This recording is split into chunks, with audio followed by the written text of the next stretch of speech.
Florida State versus NC State. Can the Noles finally snap their road losing streak and get a win in a place that has not been friendly to Florida State in its history? Michael, we got a game on Friday night to talk about as Florida State hits the road up to Raleigh to take on the North Carolina State Wolfpack in a battle for bowl eligibility. We got 2 and 5 teams getting ready to duke it out on Friday night. Man, we've not had good luck in some of these games, but we're going to talk about it anyway. Look, it's another game. It's on the schedule. I'm headed up to Raleigh tomorrow night on Thursday night. I'm excited for this one. We're going to have a big tailgate. So I'm going to have fun either way, man, but it sure would be nice to leave Raleigh with a win. So we're going to talk about everything that you need to know for this game. We're going to break it all down for you in this episode. So lots to talk about today. Obviously, we know, Michael, let me just go ahead and give the disclaimer. Let me use like that voice they use in commercials, right?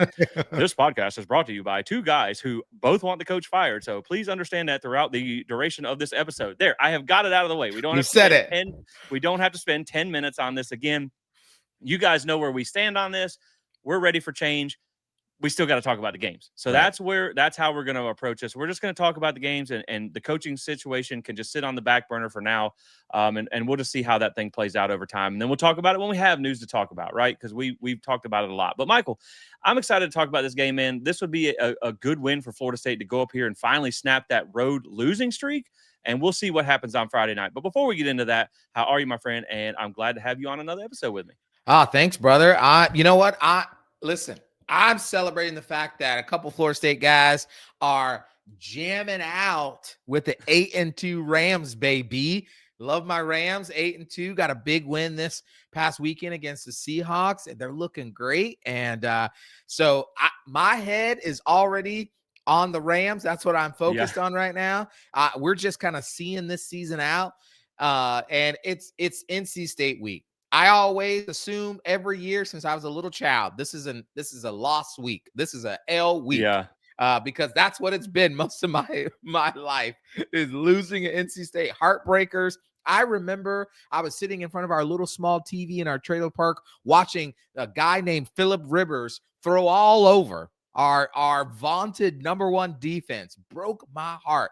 And big chested Chuck Amato, over there just laughing it up. So that's how I'm feeling about this week. It's a frustrating week. Look, we might have to be planting the Rams before too long, because at least we could talk about Jared Verse and Braden Fisk, back when we had dogs like that on the team. Exactly. But man, again, it's going to be a fun game. It's at night. Of course, it's a Friday night game. We know we don't love that either. But Michael, we're going to dive right into the game. But before we do get into the game, there is one thing that I meant to bring up on last show that I want to mention real quick here. And that is just a quick shout of praise, man, for Ethan Pritchard and his, he's checked out of the rehab facility. He's been back with the team. He was at the game on Saturday night. Man, these are just the things that sometimes there are things that are bigger than the game of football, right? And to know what he went through, again, I'm a guy who's been a first responder for 15 years. I've seen things like that happen, and they don't work out well. So, man, I mean, what an absolute blessing, what an absolute miracle. I mean, God is good, man, to be able to get him not only out of the hospital, but out of rehab. And he looks good, man. He stood up the other day. He's been communicating. He's been at practice. So, man, just a true blessing to have him back around the team. And hey, they're 1-0 with him on the sideline. So that's really, really good stuff, man. So I love to see that. It's just these times when you realize there are things that are bigger than the game, right? Absolutely. And so we love to see Ethan Pritchard. I forgot to include it on the last show, so I just wanted to say that on this show to begin with, man, because it's really big for this team, and they've rallied around him, and I just love to see that.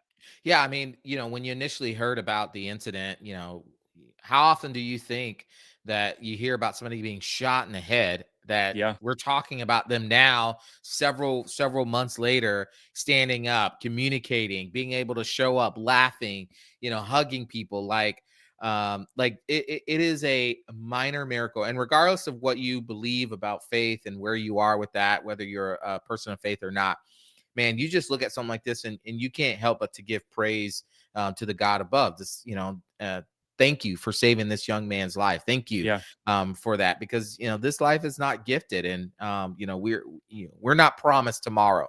And it's so fortunate to see him back and around the sport, and them even talking about maybe potentially that there could be some kind of come back to the game of football. We'll see. He's got a long way to go. But yeah, it was so cool to see him lead the legacy walk too as well. And it's just awesome. And so praise God for that.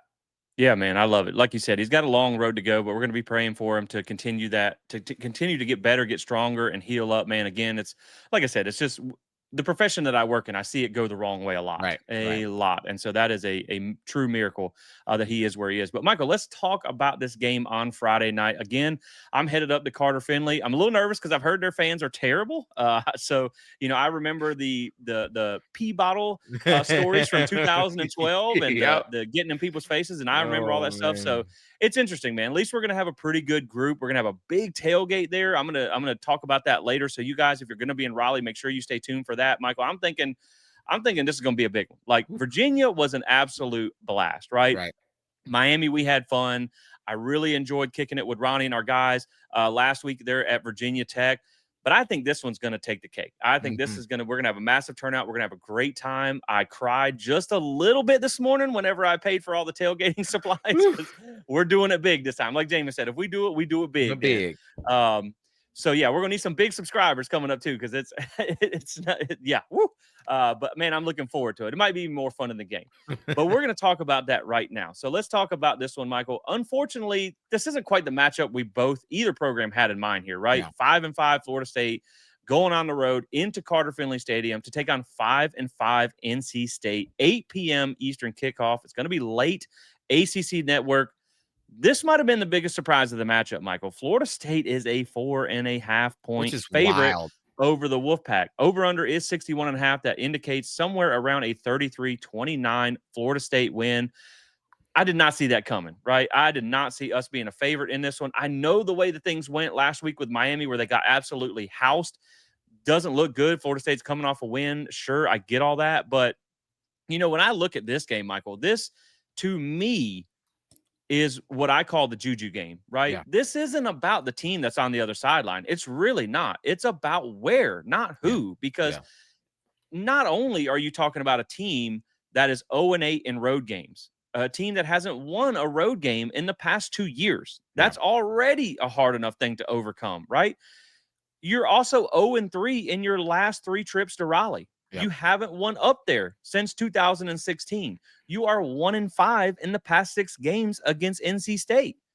We also don't do well on non-Saturday games. Mike Norvell is 5-4 at FSU in non-Saturday games. We lost the Friday night game that we played earlier this year. By the way, NC State is 1-4 on the road, but they're 4-1 at home. And they have also beat Georgia Tech, handed them their only loss of the season, and beat a Virginia team who's very good. So they are a legitimate team when they play at home.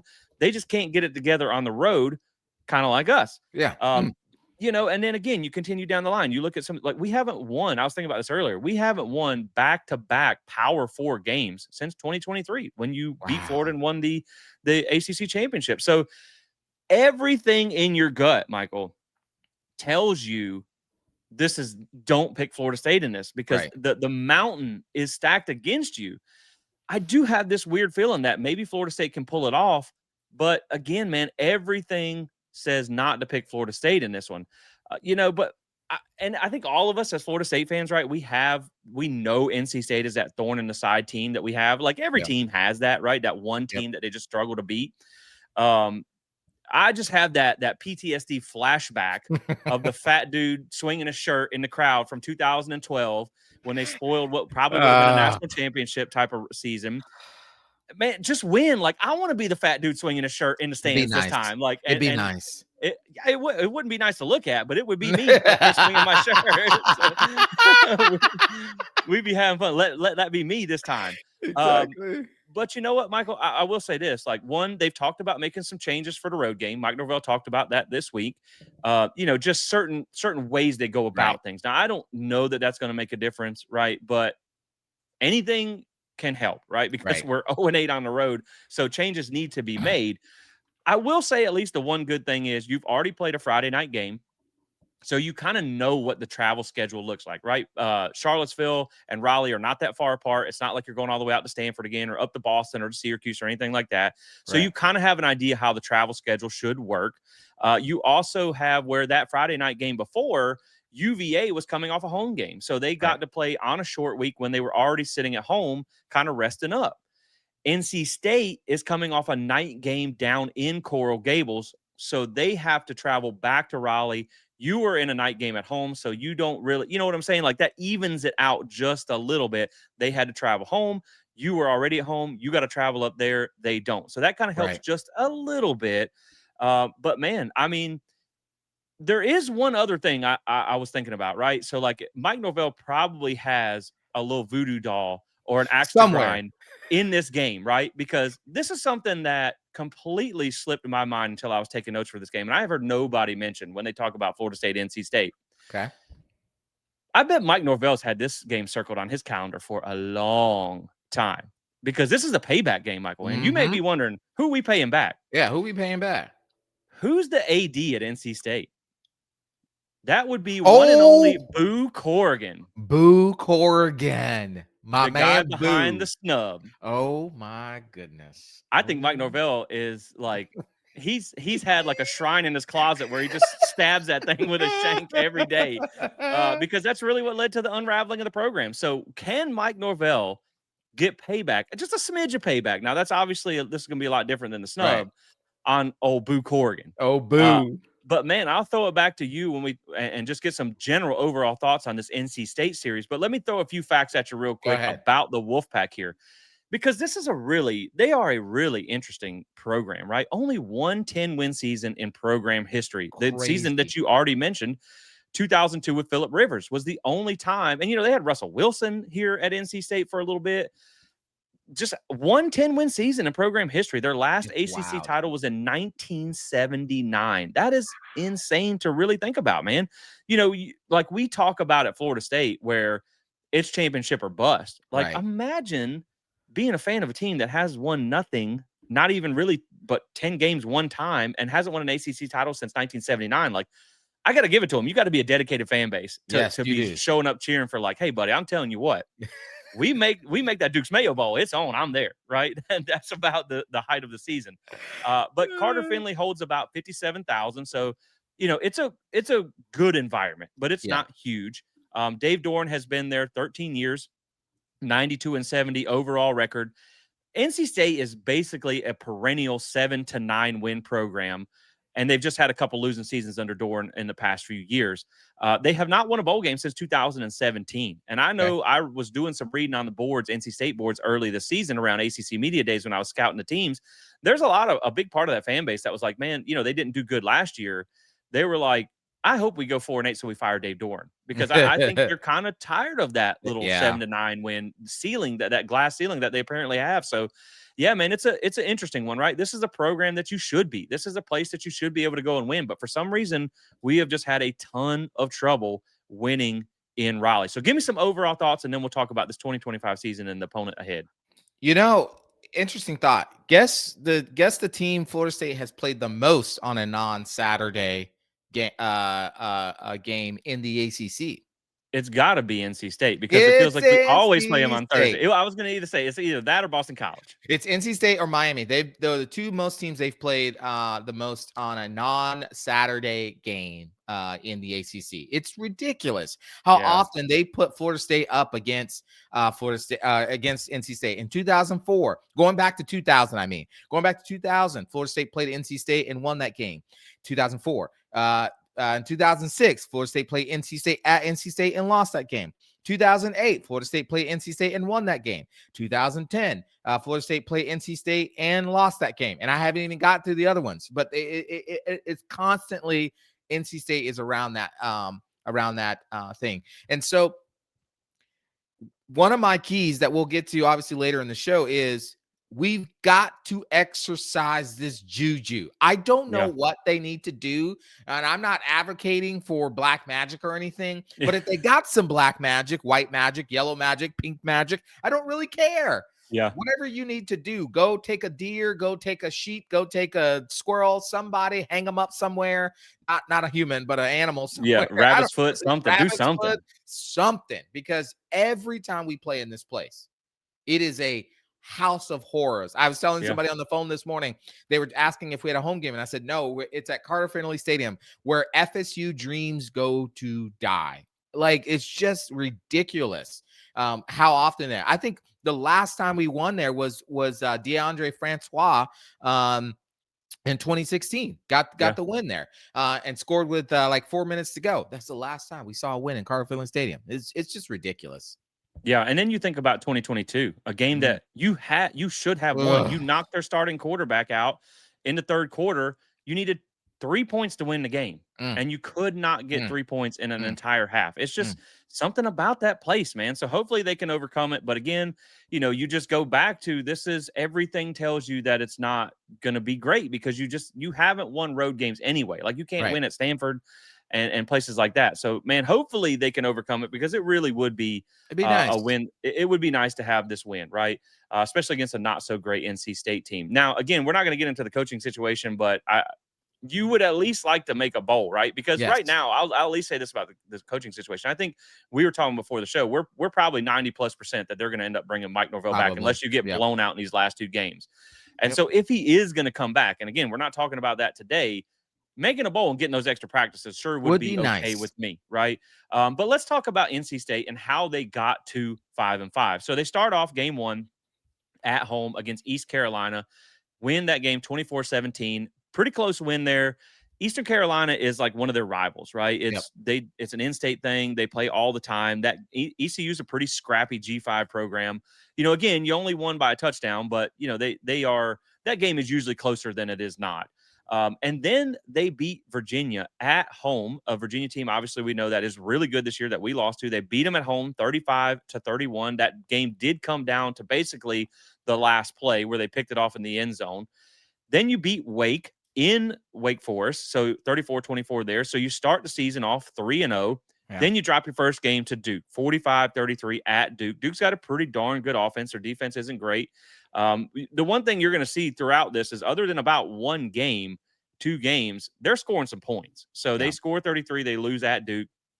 Then the most head scratcher of the season, man, they lose 23-21 at home in Carter-Finley against a bad Virginia Tech team, a Tech team that you just beat by 20 points at home in Doak Campbell Stadium. So that is kind of the one thing that makes you feel good about this game. There's some other things that don't, right? Obviously.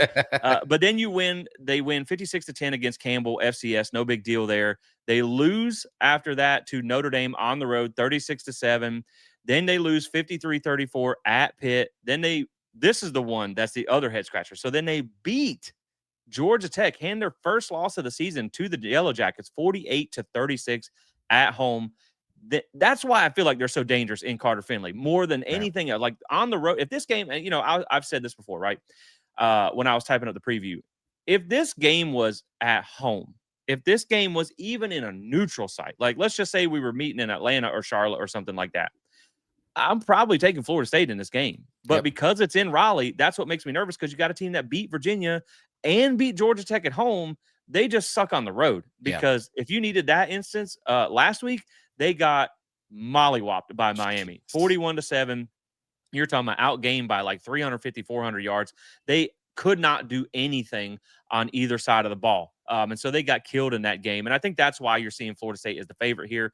So, yeah, I mean, 2 of their 4 wins at home were against Eastern Carolina and Campbell.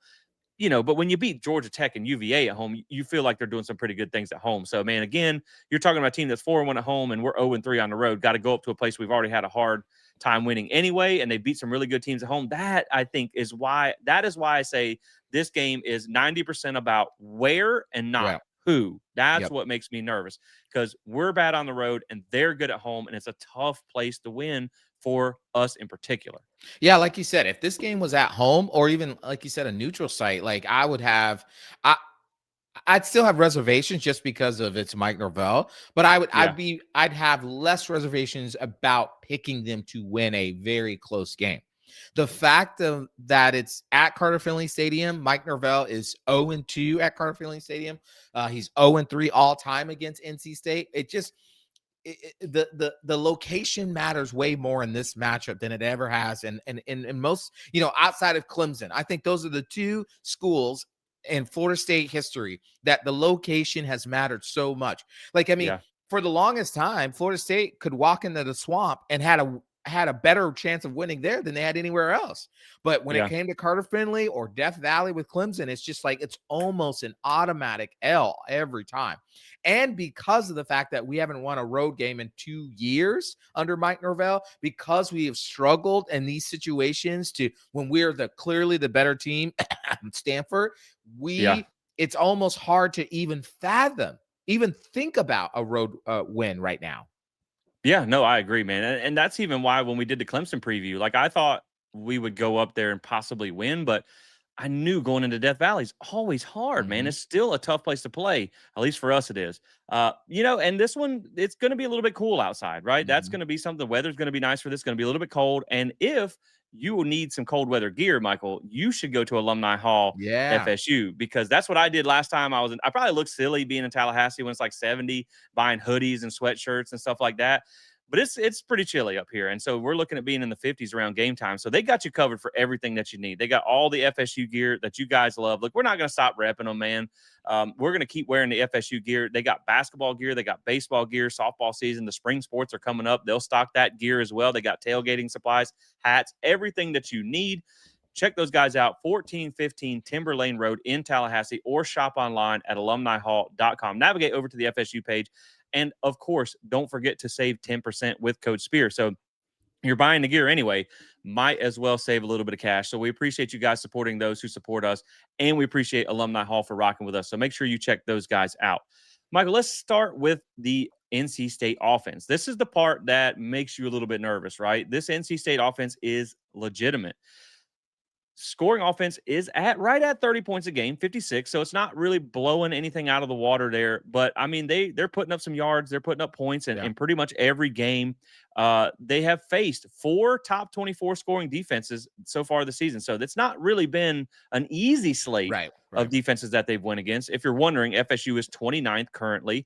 So you should, I will at least say this: the defense has gotten a little bit better, right? They were pretty bad early on in Mhm. the season when you talk about Virginia and Pitt and Right. things like that in Miami, but they've buckled down just a little bit. They've done a little bit better. What makes me nervous in this game is the matchups. And I've talked about this in a lot of our games in the past where it's how the teams match up, because matchups, talent is one thing, matchups are everything, right? That is the big thing. It's your strength on their strength, your weakness on your weakness, how teams attack each other. That's what really makes a difference in the game. And what makes me nervous in this one is their passing offense is their strength. 262 yards a game, 35th in the country. They're 33rd in passing touchdowns, 13th in completions percentage. They're a legitimate passing offense, and we know that our passing defense has got gashed at times. Now, yeah, okay, you did pretty good against Wake and Virginia Tech, but they're not good passing Right. teams. Right. So now you're about to face another good passing team. Now they are 105th in interceptions, so you will have a couple opportunities probably to pick a ball off if you can do that. They have only faced 2 passing defenses in the top 50, though, and that is Wake and Miami, and both held them under their season average. So you do just kind of feel like maybe they've been racking up some numbers, Right. against some of the bad passing defenses that they faced. Florida State is 39th. So I think they're going to throw the ball on you a little bit. It's just how much can you keep them in check? And one of the big things that I'm watching in this game when we talk about the pass defense is Jabril Rawls going to be available. He He was was out. out, Yeah. then he was back, then he was out, then he was back. He was out last game against Virginia Tech. Maybe they were resting him because they knew Virginia Tech can't throw the ball with a flip anyway. I think in this game you need to have him, right? He's your Yeah. best Yep. corner right now, and if he can be back and Jerry can have a game, if Jerry can have a Jeremiah game, Yeah. then I think you might be okay, man. But give me some thoughts on this passing offense because it's legitimate, and I worry because our pass defense has been our weakness this season. That's the one thing that scares me the most about this matchup is just kind of getting gashed on the back end. Yeah. Yeah. I mean, CJ Bailey is, pretty good quarterback. He's completing basically 70% of his passes on the Yeah, season. He does have 9 interceptions, but 19 touchdowns. He's averaging, I think it's 8 yards of completion, I yeah, believe. Yeah. yep, 8 yards of completion. I mean, that's practically every time on first down, he's throwing the ball. He's basically putting you in a 2nd and 2 situation, which is yeah, interesting because He's averaging basically almost a first down every throw, and yet they are 62nd in the country on third down. So if you can get them into third and medium or longer, you have a 60% chance of getting off the field. They're only converting 40% of their third downs right now. They've had 124 opportunities to convert third downs, and they've only converted 50 of them. That's 40% chance. So what you have to do is you're going to have to force CJ Bailey into short throws. If you give him time to sit back there and carve you up, it's going to be a long day. Now, why do I say that? Jesse, what do I complain most about our defense? Giving up the short stuff and lining up off the ball. Off Like we the do every time. Every time we are playing 8 yards off the ball. Yeah, dude averages 8 yards of completion, and you're going to give him an 8-yard cushion every Give him an single 8-yard play. cushion every single play. So it's an easy 5-yard throw, and he's got 3 yards just to gain. Like, we've got to play some bump coverage against him. I'm not saying every down, but can we get from 4% bump coverage to maybe like 25% and just see if we can like disrupt their route running?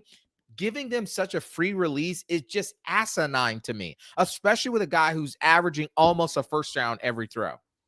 Yeah, I think that tells you there's a little bit of a boom or bust to that offense. But, one thing I will say is when you see a completion percentage at 70%, which is really darn good, you got to be sitting here going, well, he must be just short throw dinking dunking and running those numbers up. And that's not the case, man. He excels at the deep ball. They push the ball down the field. He's just a good quarterback, right? He's a sophomore, played a lot for them as a freshman last year after Grayson McCall went down and then eventually quit football.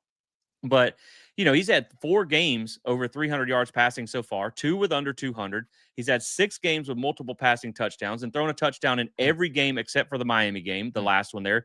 He's 20th in QBR, 34th in passer rating. So, I mean, he's a legitimate quarterback, man. Like you said, 19 touchdowns, 9 picks. Really, the only knock on him is the picks, right? That's the only knock right now. 66 attempts on the ground, 148 yards, 5 touchdowns. So he's not really mobile, but he's kind of like a Chandler Morris, right? He's the type of guy who he's not Mike Vick, he's not Tommy Castellanos. The legs are not what makes him special, but the legs are what make him dangerous on They're top sneaky. of that. And yes, and so you have to watch out for that, man. And speaking of his passing depth, 58.7% of his passes are under 10 yards. So the majority of them do come under 10 yards. But he does excel at the deep ball. On throws over 20 yards, he has 8 touchdowns to only 1 pick. So don't let him get behind you because he's an accurate deep ball thrower and he's going to make those throws and you're going to get burned over the top. When you talk about the receivers, they have 7 players with at least 20 receptions, 5 with around 300 yards or more receiving. So they spread it out. There is not that one guy that's really dominant like we have with Deuce Robinson. Terrell Anderson leads the team, 32 catches, 552 yards, 17.25 yards a catch. So he's a deep ball guy. And 4 touchdowns. And they also like to use their tight ends, and they got some pretty decent tight ends. Justin Jolly or Jolie, I saw his. I think the announcer was saying his name wrong. I spelled Jolly Jolly, so that's what I'm saying. I'm saying that's what his name is. Transfer from Connecticut, man. He was one of the best players at UConn, and he's been good for them. I think he led them in reception or led them in yards last year. So they got some players over there, and so you're going to be challenged in the pass game, and that's what really does make me nervous more than anything. And I think if you get back there to them, look, their offensive line and pass block efficiency is 88th in the country. They've allowed 15 sacks because he is mobile, which is 34th. So it's a tough one, man. Like, you want to get back there and disrupt him, but you got to make sure you get him on the ground at the same time. Now, the one thing you got here is their rushing offense has not been special, right? It's been good, but it's not been special. 147 yards per game on average, 80th in the country, 41st in rushing touchdowns, 35th in yards per carry, 116th in attempts per game. So they're not running the ball a lot. Probably has a lot to do with their trailing in a lot of these games. So they're throwing the ball to try and get up for it. They have rushed the ball for over 200 yards in 4 games, but they also have 3 games under 100 yards. So it's a really bipolar rushing offense. But the thing is, they have faced 4 top 25 rushing defenses. So they have faced a tough slate of run defenses. And they're still averaging over 100 yards. And so Florida State is at 33rd. So you got your rush defense has been pretty decent, right? It has been pretty decent. But man, it's just a pass game that I worried about. And they're 60-40 pass to run. So that's the thing. And you already talked about on third down. They're not real good. But you know where they are really good, Michael? That's in the red zone. Last Yes, week, we they played a are. team who was one of the worst teams in the country in the red zone. Now you're flipping the script and you're going one of the best teams in the country. They are top 10 in red zone scoring at a 93.75% clip. They've scored on 30 of 32 trips, and it's been 25 touchdowns to only 5 field goals. There you go. That's why they're scoring so many points in every game. They're 36 in explosive plays over 20 yards with 50. 38 of those come through the pass, only Okay. 12 through the run. So again, man, you better strap it up and be ready for the pass because this is going to be a game. They are going to test that secondary. Yeah. But now when we talk about the running backs, you have Hollywood Smothers, 127 attempts, 823 yards, 6.48 yards per carry, and 6 touchdowns. This is a kid, I think he's out of the Charlotte, North Carolina area. I remember Florida State was trying to land him. I remember actually making his graphic back in the day. For the commitment graphic, another one of those that got sent to the delete file that didn't work out. But man, he's a talented, quick back. He's more of their shifty, speedy, outside zone type of back. And then you have freshman Jaden Duke Scott, who is their power back. Yeah. He's like 5'9", like 212 or something. He's kind of a stocky back. He's more of their inside zone type of back. 78 attempts, 445 yards, 5.71 yards per attempt, and 4 touchdowns. So both of them are averaging over 5.5 yards per attempt. So, man, when you talk about this offense, again, just some final thoughts up here. CJ Bailey, he's a young quarterback. He's got some turnover problems. But, man, he's a legitimate passer, and it's a decent offensive line and a decent ground game. So, to me, I think you can hold them in check in the ground, right? Florida State's rush defense has been good enough to do that. What scares me is another Miami situation where you hold them in check on the ground and you just get roasted on the back end. That's what worries me more than anything. But you've done a little bit better. I hope you really have Jabril Rawls available in this game. But, man, this game's going to fall on your secondary. Yeah, I think this is going to be one of those types of games where as much as I get super frustrated about the bend but don't break, let's give them 8-yard cushion. You might have to go to a game like this to where you're going to say, okay, look, between the 20s, we're probably going to give up a little bit of yards.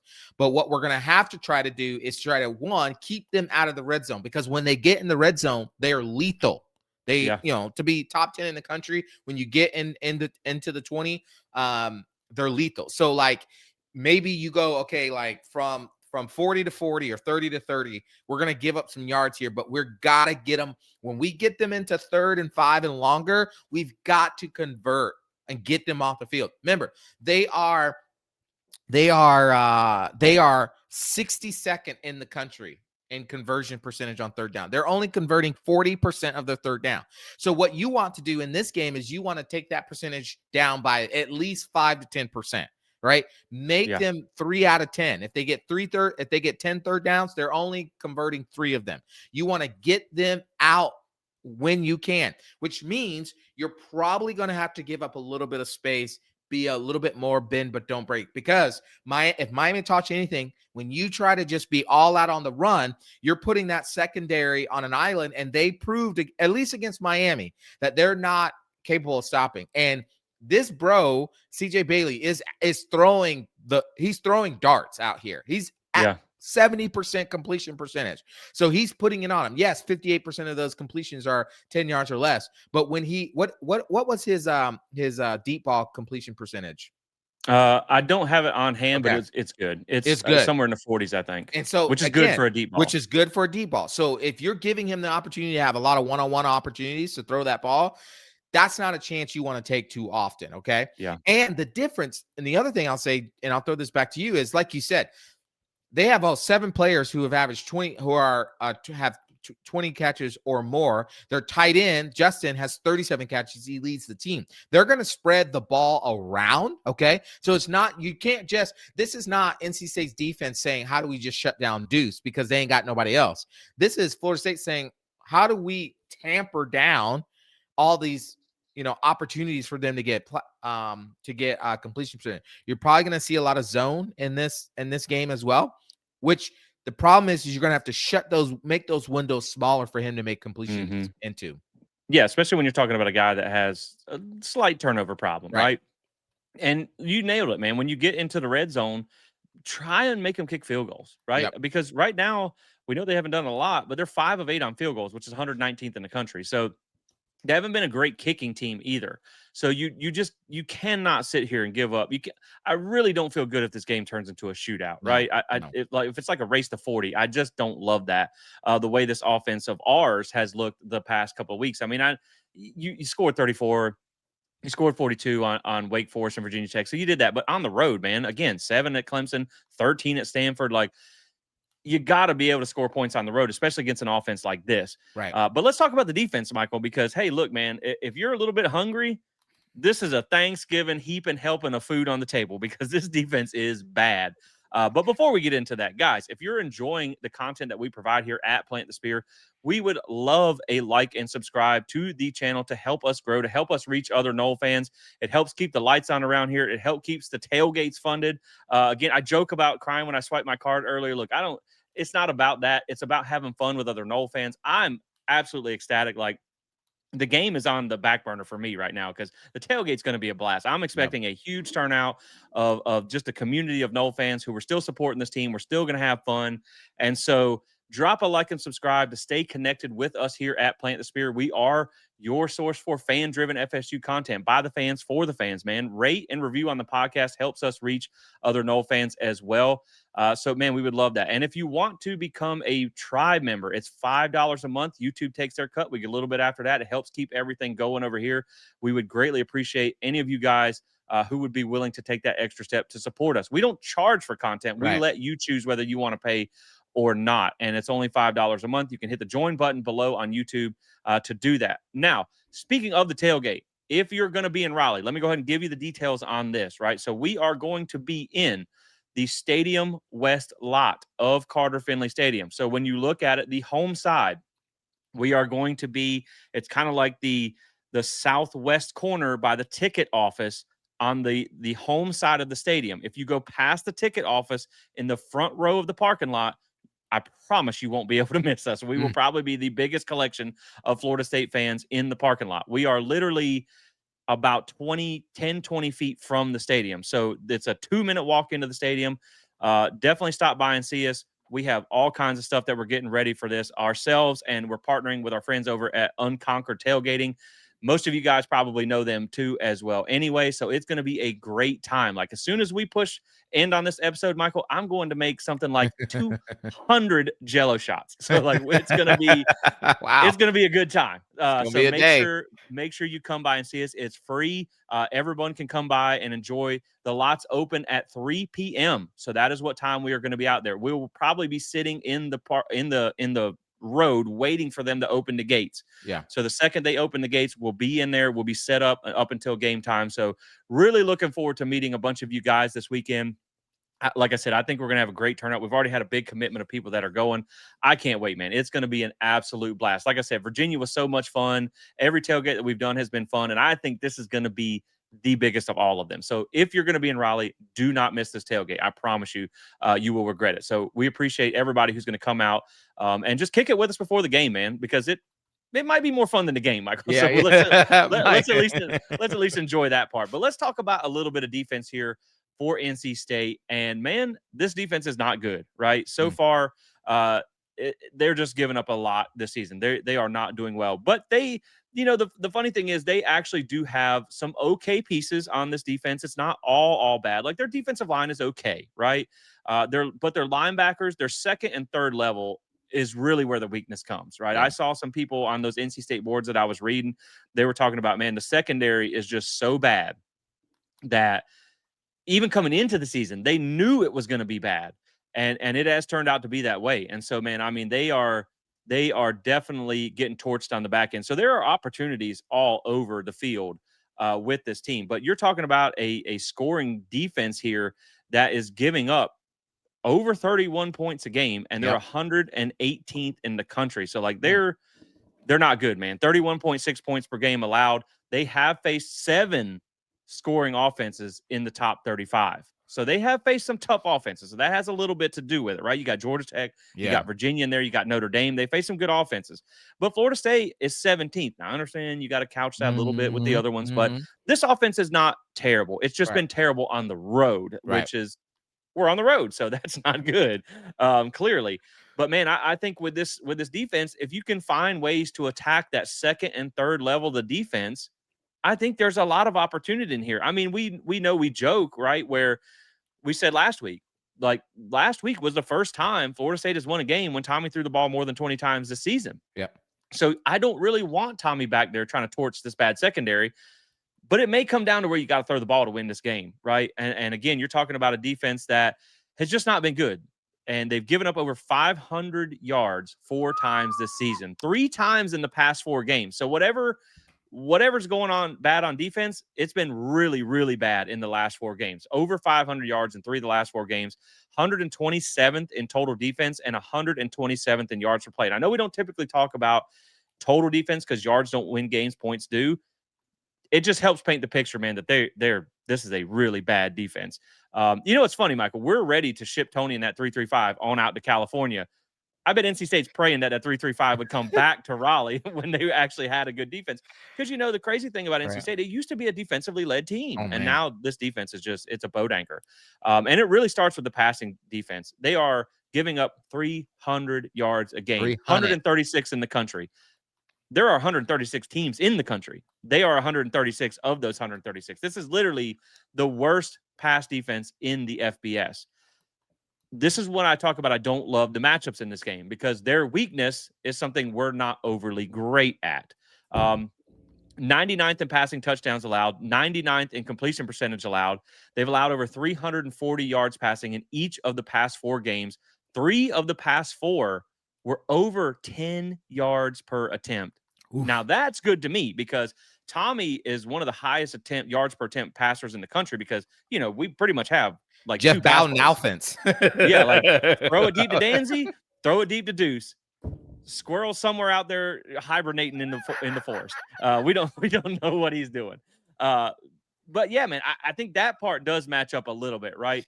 And they've given up 10 total passing touchdowns in the past 4 games. So you might have to sling that thing a little bit to win this game. But they have faced 5 top 30 passing defenses so far this season. And FSU is 37. So, man, again, you talk about the matchups, though. The one thing that I don't like about this defense is their rush defense has been okay, right? 54th in the country, 141 yards per game allowed. But the good thing is, you talked about this last week with Virginia Tech. That's about your average, about where you've been against Power 4 teams. So if you can hit that number and then some, I think you feel good about that. But they're 84th in rushing touchdowns allowed, 84th in yards per carry allowed.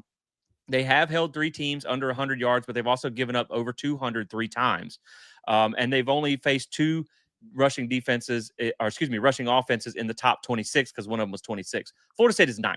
So you're going to give them trouble in the run game. That I am confident in. And one thing I think that will help is Tommy did look more mobile last week against Virginia Tech. So he must be healing up a little bit from that injury he got, the ankle injury against Stanford.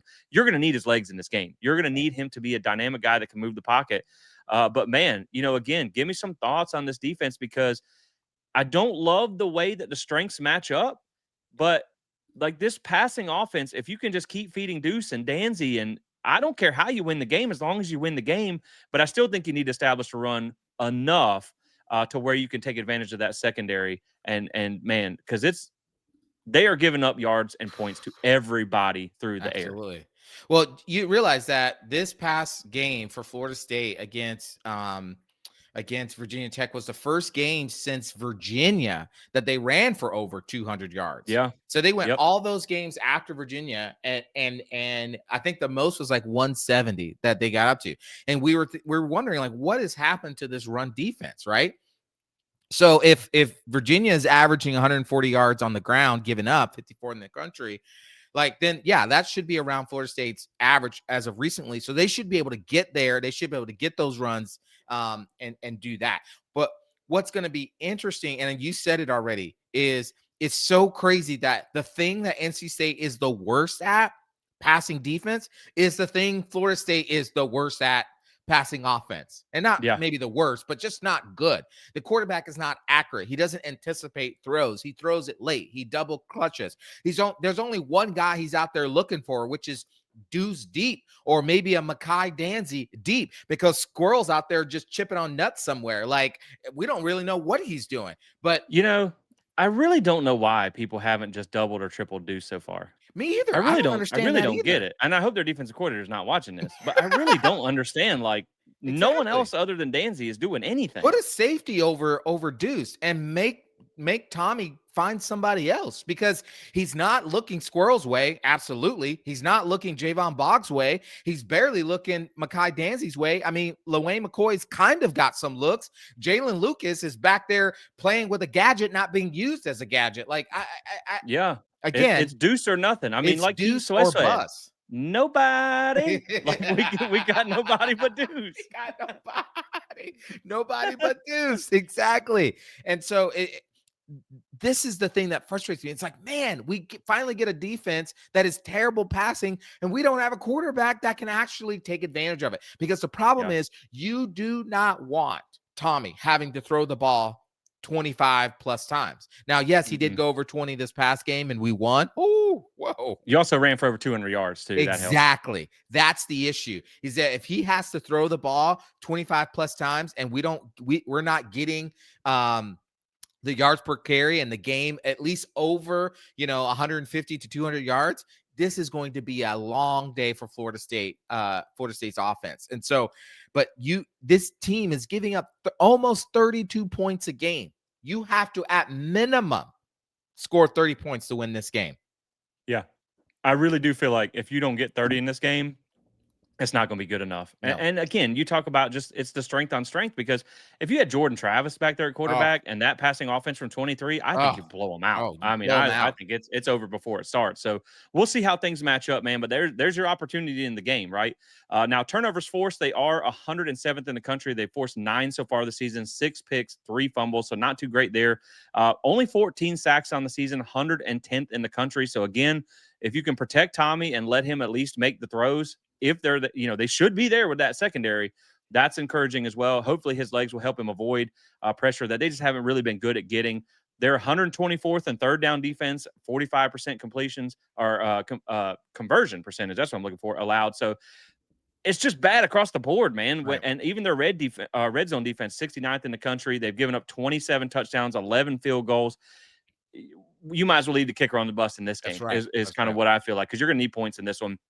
And explosive plays. They've given up 52 so far this season, over 20 yards, 113th in the country, 41 through the pass, which is 123rd in the country. Yeah. Man, they are getting carved up by any good passing team. So can you do that? That's the big question. And obviously, you have a guy like Deuce, so you should be able to make that happen.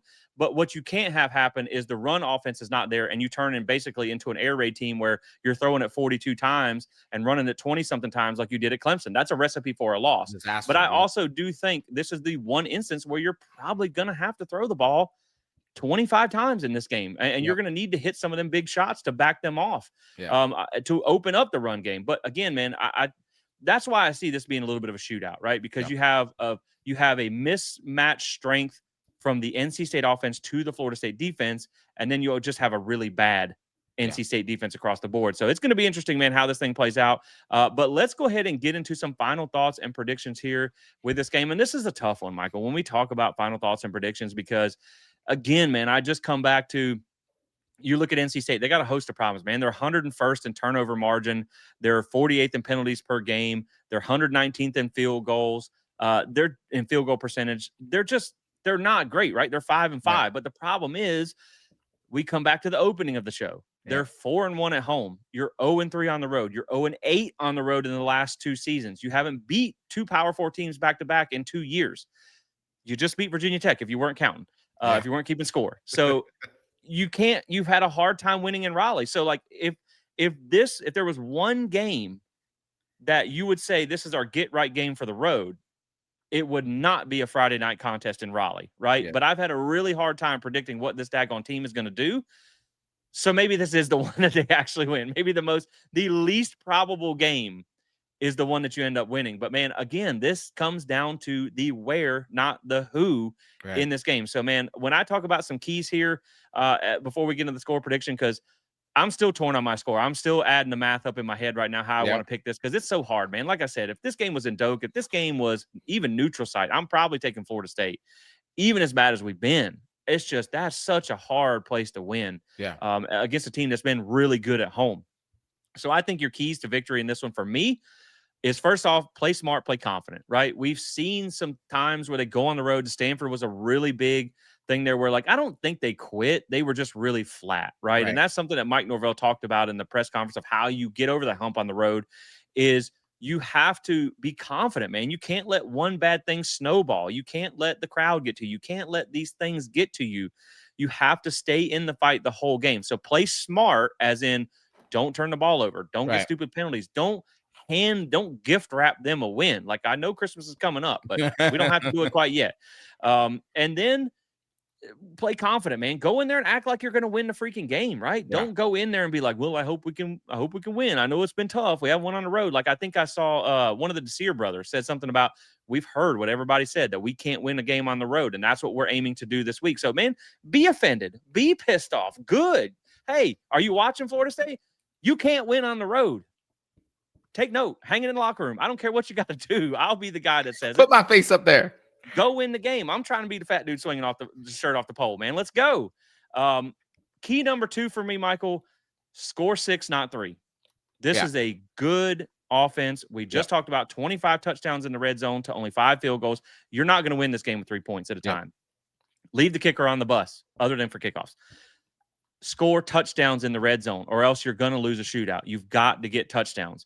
And my third key, all jokingly, because I really couldn't come up with a third key for this, man, just have a few extra drinks at the tailgate if you show up. So that way you don't really care either way, right?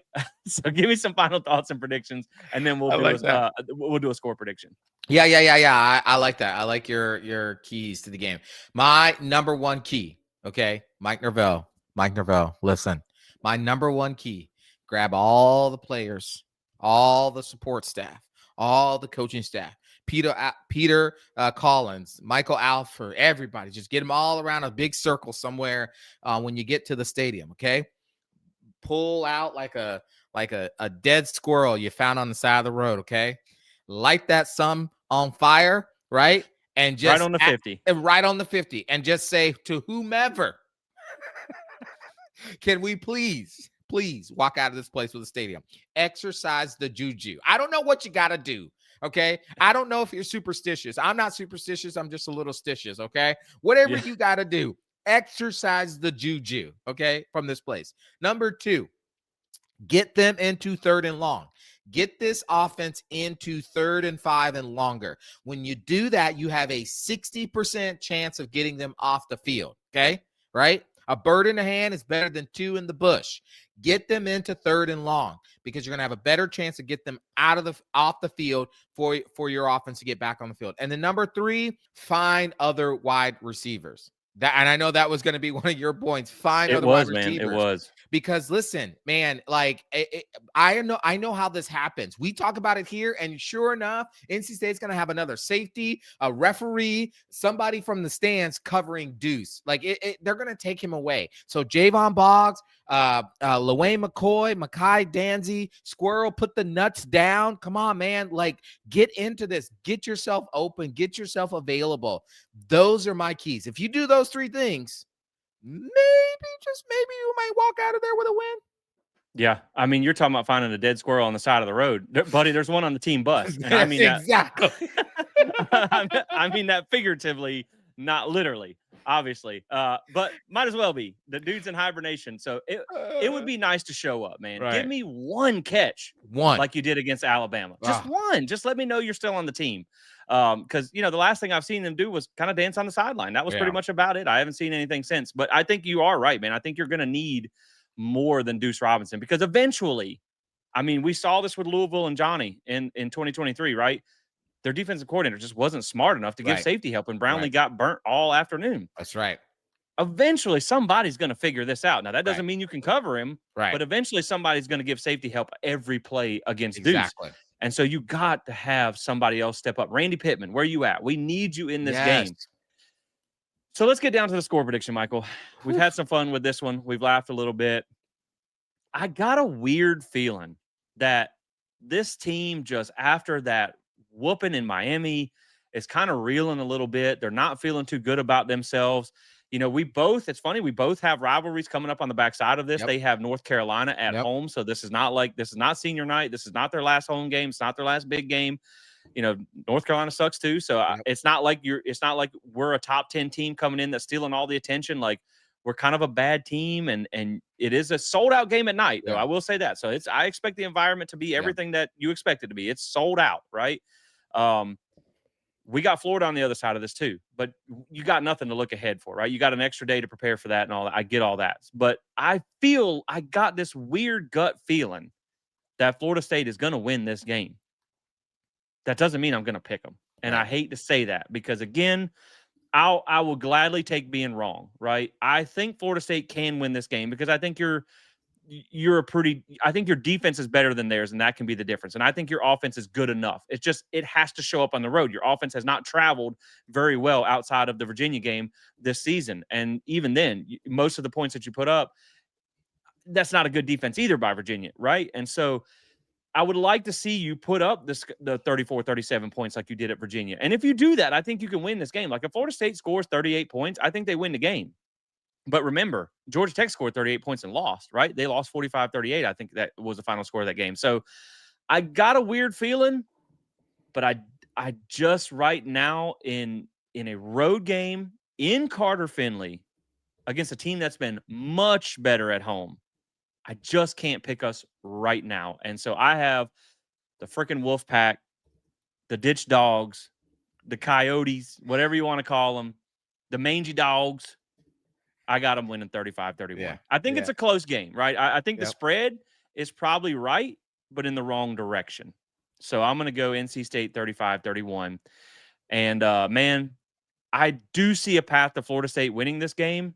I just don't trust them to do it on the road. So I got NC State winning in a close one, in a high-scoring close one. What was your score? 35-31 NC State. 35-31. Okay, man. We're close, buddy. We're very close. Listen, Florida State has not done well at NC State. Florida State, newsflash, Florida State has struggled at Carter-Finley Stadium. There's a fat white dude somewhere swinging his shirt in his grave somewhere, still celebrating NC State win. Okay, I hope he's still alive. He looked pretty young. Alive. Yeah, his maybe, health wasn't great, but he's still pretty young. He's still pretty young. I'm sorry about that. I didn't mean to put that bad juju on you. Okay. Yeah. Florida There's State, your sacrifice. Get exactly. the dude get the dude swinging the shirt. Florida State is 27-16 all time against NC State.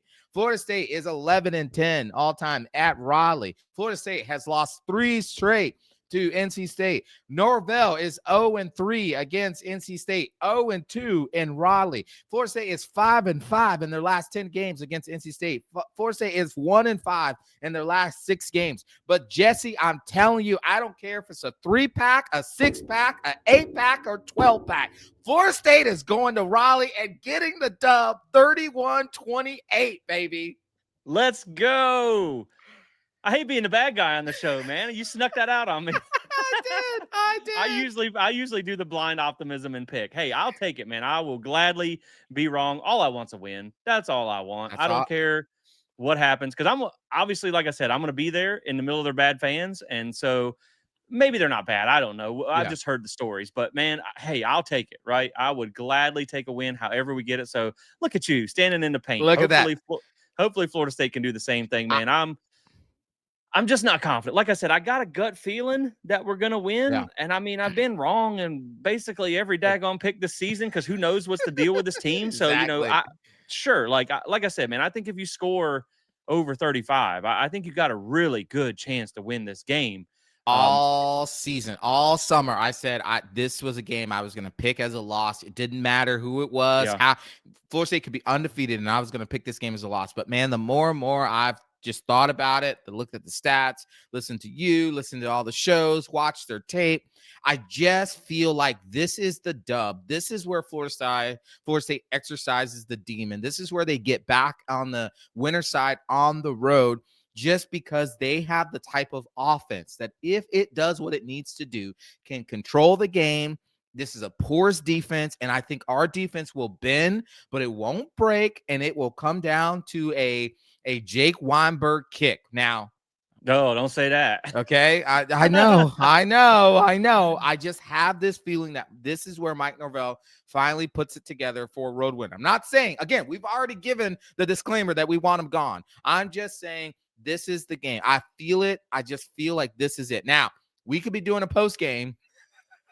Yeah. And either Jesse's going to have his shirt off, waving it around because we won, or North Carolina, come on in. Oh, sorry. Right? Or you're going to be like, Michael, you were dead wrong about this. Either way, Yep. it is what it is. Yeah.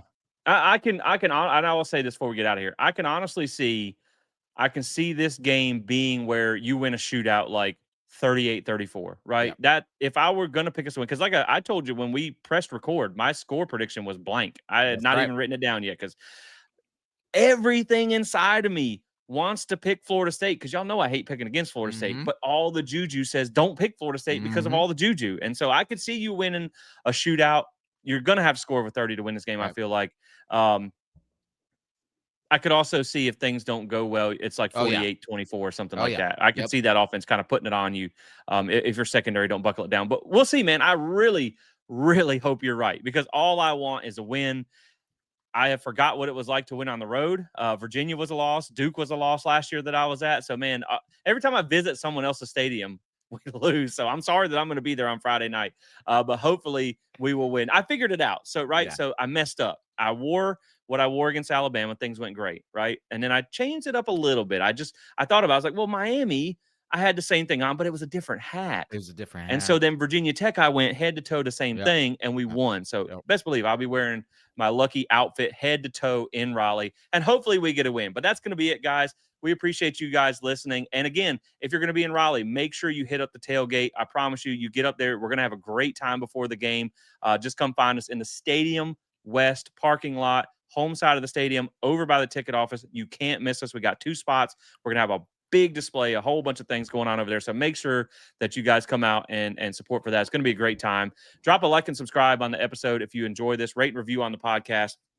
Also, make sure you support Alumni Hall, our title sponsor, and get you some Nole gear. Save 10% with code SPEAR. We also have a website over at plantthespear.com where you can find all of our content. So make sure you check that out.